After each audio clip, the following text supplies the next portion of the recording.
a dia da economia. Com Miriam Leitão.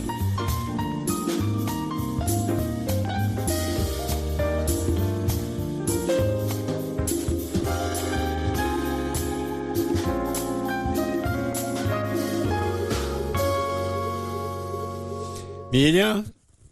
Boa tarde, Sardenberg. Boa tarde, Cássia. Boa tarde, ouvintes. Boa tarde, Miriam. Entre todos os problemas causados pelo Banco Master, tem um que é a situação do Banco Regional de Brasília, o BRB, que ficou descapitalizado. Precisa ser capitalizado de alguma maneira para atender os requisitos do Banco Central.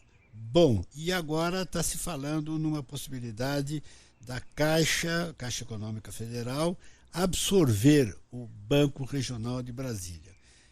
O que você acha disso, Miriam? O que você tem de informação? Olha, na verdade, o que eles estão falando, e hoje o secretário do Tesouro, o Rogério Seron, falou, é da possibilidade de compra de carteira. Ele está vendo como oportunidade carteiras que estão sendo oferecidas pelo BRB. O BRB tem oferecido carteiras na Faria Lima, alguns bancos já compraram, assim, ele reforçou a liquidez dele, e aí mais a absorção do banco seria através de uma compra direta do banco pela Caixa, até onde eu tenho conversado, eu não tenho ouvido isso. Eu tenho ouvido esses outros problemas, Sardenberg, Cássia, ouvintes. E Miriam, isso seria algo positivo para a Caixa Econômica Federal? Existem entre estes ativos que são considerados ativos válidos, que estão fora daquela cota dos ativos fraudulentos, podres? Não, tem carteira boa no BRB, sim, mas a absorção, por exemplo, se fosse essa hipótese da absorção do banco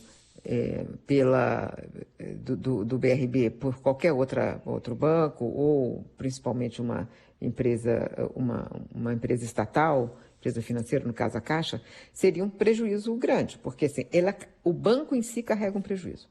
Então, federalizar esse banco ou absorver na Caixa significa federalizar um problema que foi criado no Distrito Federal pelo governo do Distrito Federal, que o banco tem um rombo porque os gestores do banco, que tinham a confiança do governador, fizeram uma compra desastrosa, compraram uma carteira fraudulenta.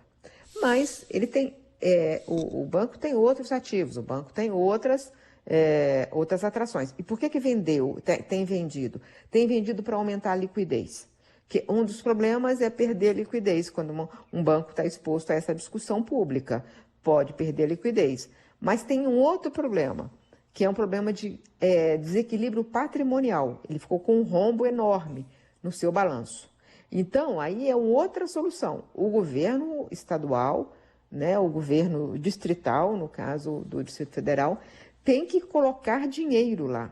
E é muito complicado colocar dinheiro lá, Sardenberg, porque, assim, uma das opções da proposta que o governador Ibanez Rocha apresentou à Câmara Legislativa foi a de pegar um empréstimo, usar imóveis do Distrito Federal como garantia e pegar um empréstimo. O problema é que o governo do Distrito Federal não tem capacidade de financiamento, a capacidade de endividamento.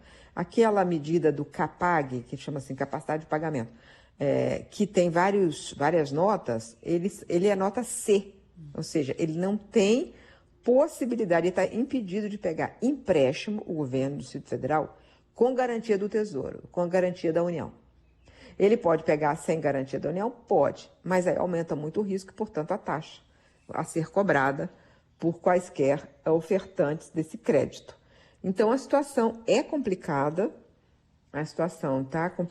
e essas soluções que têm sido pensadas, que estava embutido na sua pergunta, quer dizer, federalizar de alguma forma, significa levar para o governo federal um prejuízo do governo distrital. É uma coisa que é impensável, uma coisa dessas. Quer dizer, o governo, se for fazer isso, ele tem que explicar bem por que ele vai transformar em déficit federal um desequilíbrio que foi causado por má gestão no Distrito Federal, Sardenberg. Por má gestão do banco e do governo do Estado, né? Do governador do E do Estado. governo do Estado, porque, primeiro, tem coisas que ainda não foram explicadas sobre a relação do governador Ibanez com toda essa história, com o Daniel Vorcado, dono do banco. Mas tem também o fato de que ele escolheu os gestores. Esses gestores já saíram do banco. Agora tem nova gestão, que está tentando encontrar uma solução. Mas esses gestores antigos, inclusive um deles está sob investigação, que é o presidente, tomaram decisões completamente prejudiciais ao BRB. E podia ter sido pior se o Banco Central não tivesse impedido. O Banco Central reduziu o prejuízo de duas formas. Primeiro, impediu que se comprasse o Banco Master, que era uma tentativa. E segundo, quando ele comprou a carteira, o Banco Central fez uma intervenção no Master e exigiu do Master trocar vários dos papéis que estavam claramente fraudulentos. Então, ele trocou papéis e reduziu o rombo. Mas o rombo, o próprio governador colocou no pedido dele ontem, nessas as propostas de solução do problema, ele colocou 6,6 bilhões que ele precisa de fazer aporte no BRB. Esse é o tamanho da encrenca. Tá certo. Miriam Leitão, obrigado, Miriam. Até amanhã. Até amanhã. Até.